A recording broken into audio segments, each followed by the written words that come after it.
Vamos a comunicarnos ahora con Orlando Ferreres, que es, Fausto Potorno, que es economista de Orlando Ferreres, del estudio de Orlando Ferreres, y además es director de la Escuela de Negocios de la UADE. Fausto, buen día. ¿Cómo está usted? Jorge López de Simón es mi nombre. Aquí estoy en Radio Norcontinental. ¿Cómo está? ¿Qué tal? ¿Cómo te va? Bien, muchas gracias por acompañar. Usted viene bastante frecuentemente a Corrientes, ¿no? Ha venido varias veces en los últimos años. Sí. Bastante. Bueno, muy bien. Fausto, ¿en qué momento estamos? Porque hay algunos que, por supuesto, hay interesados en horadar al gobierno y dicen, fíjense cómo se empezó a despertar el dólar, el gobierno no tiene dólares, le está costando, ya cerraron las ventas los exportadores porque volvieron a subir las retenciones y esto se puede complicar. ¿Usted ve un panorama que pueda presentar algunos nubarrones para el gobierno en este sentido de acá a las elecciones? No, a ver, que el dólar se pueda mover, y bueno, estamos en un mercado que se ha liberado, ¿no? Está bastante liberado, todavía falta liberar partes, pero está bastante liberado. Sí. Y bueno, un mercado libre del tipo de cambio con bastante poca intervención, porque tampoco el gobierno puede intervenir demasiado. Bueno, va a tener fluctuaciones, por eso hay bandas de fluctuación. No me extraña, además sobre todo cuando, como decís vos, ya se empieza a acabar el dólar de las exportaciones. Recordemos que el gobierno va a volver a corregir, está subiendo de nuevo las retenciones, así que no debe extrañar que el dólar se mueva un poco para arriba. Ahora bien, es cierto que el gobierno necesita en algún momento empezar a comprar reservas. Lo que por ahora el plan es, más que comprar reservas, tomar deuda para acumular reservas. En el fondo lo que está haciendo es cambiar deuda en dólares por deuda en pesos, porque por un lado baja la deuda en pesos con esto de colocar menos de lo que vence, y por otro lado toma deuda en dólares para acumular reservas. Así que eso es lo que está pasando. ¿Y es saludable? ¿Y es saludable hacer eso? Y, a ver, el problema es que el mercado de pesos está medio saturado. No es que el gobierno decide colocar menos. Tampoco los bancos quieren, el mercado financiero argentino quiere más deuda en pesos. Entonces, bueno, el gobierno tiene que seguir renovando la deuda, ¿no? O sea, no están tomando deuda nueva en general porque no tiene déficit fiscal, entonces no necesita más plata, pero sí necesita renovar la deuda que vence. Claro. Y me parece que ese es el mayor problema que tiene. A ver, otra vez, estamos en un mercado relativamente libre y un mercado muy cerrado, el mercado financiero argentino, porque es chiquito y Argentina todavía no tiene acceso a los mercados financieros internacionales. Bueno, Argentina ni casi ningún emergente hoy en día, ¿no? Porque con las tasas como están afuera está medio difícil para los emergentes colocar deuda en los mercados internacionales. Pero en ese contexto no hay muchas opciones. Si el mercado no quiere deuda en pesos, digo, tiene que ofrecer deuda en dólares. Ajá. No hay otra opción. Ahora bien, me parece que eso es natural, digamos, parte de una economía de mercado. Ahora bien, si vos me decís, ¿en qué parte del programa económico estamos? Bueno, pasa esto. Estamos en una parte donde el programa de estabilización, si podemos llamarlo de alguna manera, es un programa de estabilización que ya está empezando, que está dando frutos en materia de bajar la inflación, está dando frutos en esta materia de estabilizar la economía. Ajá. Y vamos a poner de esta manera, si veníamos de una habitación, estamos ordenando una economía que está completamente desordenada, están todos los libros tirados en el piso, todas las cosas. Bueno, ahora ya ordenamos gran parte de esa habitación, de esa economía. Quedan obviamente cosas por ordenar. El tema de la deuda que estábamos hablando es un tema que queda por ordenar. El tema de funcionamiento del Banco Central, las operaciones en mercado abierto, es algo que se va a empezar a ejecutar ahora. Bueno, hay varias cosas todavía que quedan por ordenar, pero digamos que es una habitación que ya está bastante más ordenada. Te quedan algunas paredes por pintar y alguna biblioteca por ordenar, pero ya no está todo tirado en el piso y no es un desorden completo. Está bien. Y mientras eso se está acabando, digamos, estamos logrando resultados con el plan de estabilización, empezamos a tener que mirar el largo plazo, ¿no? El crecimiento económico, las reformas estructurales, el tema de bajar algunos impuestos como las retenciones, que empieza a ser ya bastante necesario. Estamos como en ese media transición, ¿no? Uh-huh. Ahora, esto desde el punto de vista del gobierno central, digamos, usted dice está bastante ordenada la cosa, venimos bastante bien, hay que ver qué pasa en las elecciones y después, porque muchos dicen las elecciones va a ser un parteaguas, digamos, a partir de ahí al gobierno se le van a empezar a exigir otras cosas también. De este lado de la realidad, muchos dicen, che, se muere cada vez más gente en las rutas, se deteriora mucho la infraestructura, se deteriora mucho Así la es. prestación de salud. Todas estas cosas que para el gobierno significan gasto y no otra cosa, ¿cómo se resuelve? ¿Cómo se va a resolver en el futuro? ¿Se puede sostener Bueno, a ver, esto indefinidamente, digamos? El tema de infraestructura. El tema de infraestructura, el gran problema que tiene el gobierno es que, otra vez, volviendo al tema de deuda, no tiene acceso al crédito. Y la infraestructura básicamente se paga con crédito o alternativamente con impuestos, digamos, ¿no? Sí. Y como estábamos hablando antes, hay que bajar impuestos más que subirlos. Entonces la única forma de hacer una infraestructura es con crédito. Y siendo que hoy hay poco crédito, bueno, eso es lo que genera cierta dificultad. Me imagino yo que en la medida en que se estabilice la economía, que aumente más el crédito al sistema financiero, el crédito al sistema financiero, que en el fondo para que eso suceda tiene que haber más depósitos, más tranquilidad financiera, bueno, podrá aumentar el crédito local y si se abre el acceso a los mercados financieros internacionales, me imagino que ahí habrá incluso más financiamiento para obras de infraestructura grande, ¿no? Pero me parece que el tema de la falta de crédito para el sistema, para el sector público es un freno a la infraestructura tanto para la nación como para las provincias. Claro, pero la nación dice, porque hay dos diferentes ópticas, Fausto. Una es la visión del gobierno nacional que dicen las obras las tienen que hacer los privados. El Estado no va a hacer ninguna obra. Sí. Y si hay una ruta que al privado no le interesa, quiere decir que esa ruta no es importante. Esa realidad la vemos distinta desde acá, ¿no es cierto? Entonces, por un lado, ¿el sector privado puede encargarse de todo lo que hay que mantener de infraestructura en el país? Porque él dice, a ver, lo que él dice desde la campaña es nosotros vamos a poner un sistema, el famoso sistema a la chilena, digamos, ¿no? Pero parece muy difícil que, no sé, que quieran hacer una ruta del interior. Y cuando las provincias dicen, bueno, traspáseme las obras. Usted cuando vino a Corrientes habrá visto acá que nosotros tenemos en Veremos hace 8 años el acceso a la ciudad, que es una obra que lo empezó el gobierno nacional y nunca lo terminó.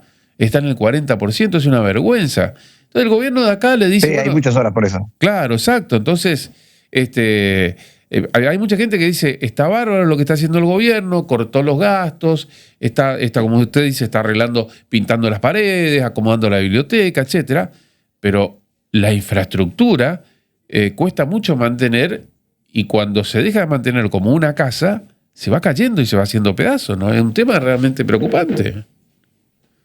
Sí, así es. El tema de infraestructura es un tema preocupante. Para mí, la mayor parte de la infraestructura va a requerir o por lo menos lo que tiene planteado el gobierno, es que se encargue el sector privado, ¿no?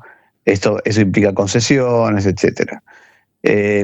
Ahora bien, es cierto, todavía no hay mucho de eso. No está claro cómo se va a terminar ese tipo de obras. Hay obras por todos lados que faltan hacer. Sí. No está claro qué pasa con las obras que no se puede concesionar, qué sé yo, empalme de rutas, que sí, bueno, que hace concesionar una... ¿Cómo hace el mundo, Fausto, usted que tiene mucha experiencia? No, en las dos cosas existen, ¿no? Las dos cosas existen en el mundo. Ajá. Mayormente, a ver, siempre las obras es el sector privado. Siempre, el 90 y pico % de las veces las obras es el sector privado. Después hay que ver cómo se pagan esas obras. En algunos casos se pagan mediante peajes, en algunos casos se paga mediante algún impuesto que se cobra para pagar esa obra. Bueno, en el caso, en el caso argentino, cada vez que usted y yo pagamos, si yo no me equivoco, cada vez que usted y yo cargamos un litro de combustible, hay un porcentaje que va para el Fondo de Mantenimiento Vial. Así es. Eso es así. Así que depende de la obra y depende de los países. Lo que más se usa hoy es o lo paga, siempre lo hace el sector privado, o se paga con impuestos, o se paga con alguna concesión o peajes o lo que fuera, ¿no? Concesiones cuando, por ejemplo, te digo, bueno, haces esta autopista, te dejo poner acá una estación de servicio con restaurantes, solamente lo puedes poner vos, ¿no? Claro. O alquilarlo. Entonces, de esa manera no hay un peaje, pero sí hay una empresa que pone como restaurante, una estación de servicio, lo que fuera, y se le cobra un canon por ponerse ahí. Y ese canon se que usa para el mantenimiento, por ejemplo. Eso es lo que estaba, por ejemplo, en el proyecto de las PPP de Macri. Y en cada proyecto había un esquema diferente de financiamiento, que puede ser concesión, puede ser peaje, puede ser lo que fuera, ¿no? Es muy raro en general que la obra la haga el sector público, eso no existe en general, siempre se terceriza en el sector privado de alguna forma. Claro. Pero bueno, acá no está claro todavía cuál va a ser el esquema. No está claro, no están... en eso es cierto, ¿no? Bueno, la última. Me parece que hoy por ahora el programa económico del gobierno está más pensado en tratar de estabilizar la economía, que no está del todo estabilizada, porque justamente la conversación esta empezó con qué pasa con el dólar, etcétera. Eso te da una idea de que no está toda estabilizada y esa es la prioridad, me parece, ¿no? La última, Fausto, y le agradezco mucho estos minutos. Perdón. Sí. Por eso te digo que estamos en este punto como de transición, donde, bueno, ya el tema de la estabilización está empezando a terminarse. Y empezamos a tener que pensar todo este tipo de cosas, ¿no? ¿Qué hacemos con la infraestructura, con el crecimiento económico, con los impuestos, con las reformas, etcétera? Claro. La última tiene que ver con el consumo. ¿Qué ve usted en el consumo? Porque hay sectores que arrancaron, pero hay otros que no se mueven o que se mueven para abajo, ¿no? Bueno, el consumo posiblemente es uno de los sectores que más transformación está experimentando, ¿no? Por todos lados. Porque por un lado, nosotros teníamos una economía donde el consumo masivo estaba sobredimensionado, ¿no? O sea, las tarifas eran bajas, los servicios públicos en general,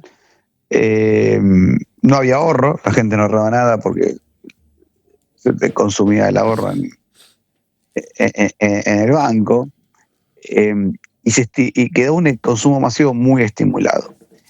Claro, eso con la economía cerrada y sin competencia. El resultado es que cuando la gente quería gastar esos excedentes de pesos en bienes de consumo, al haber pocos bienes de consumo también subía mucho de precio, ampliando los márgenes de las empresas, etcétera.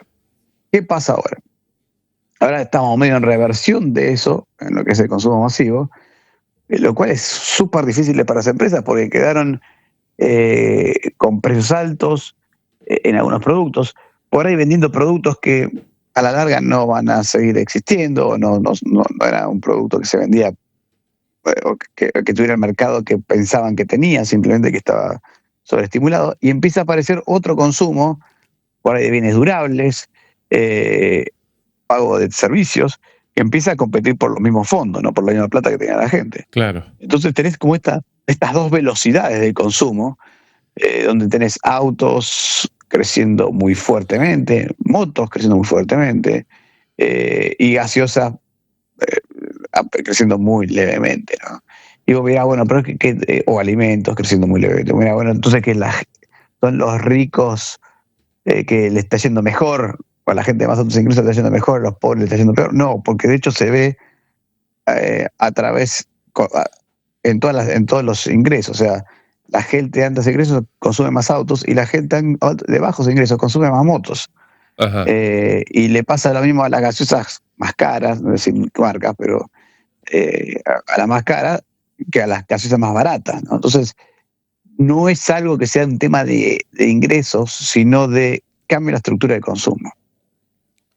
A ver, ahora necesito más plata para pagar tarifas que antes estaban subsidiadas, entonces me queda menos para comprar alimentos, por ejemplo, ¿no? Y si me hace más accesible comprar la moto. Si yo tomo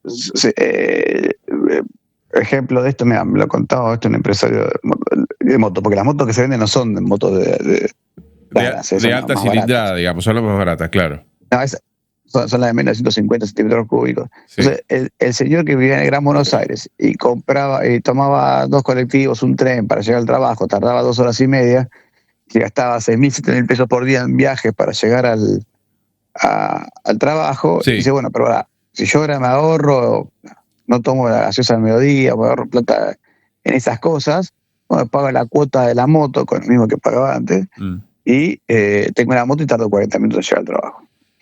Y ahí te das cuenta qué es lo que está pasando. Te pongo este ejemplo porque se ve exactamente lo que está pasando en la economía argentina. Okay. ¿Qué se vende más? Motos. ¿Qué sectores crece? El crédito. ¿Qué es el crédito y qué es las motos? ¿Qué se vende menos? Y la gaseosa del mediodía y el sándwich. Y baja el consumo de servicios públicos, que también lo estamos viendo, ¿no? Por aumento de precios.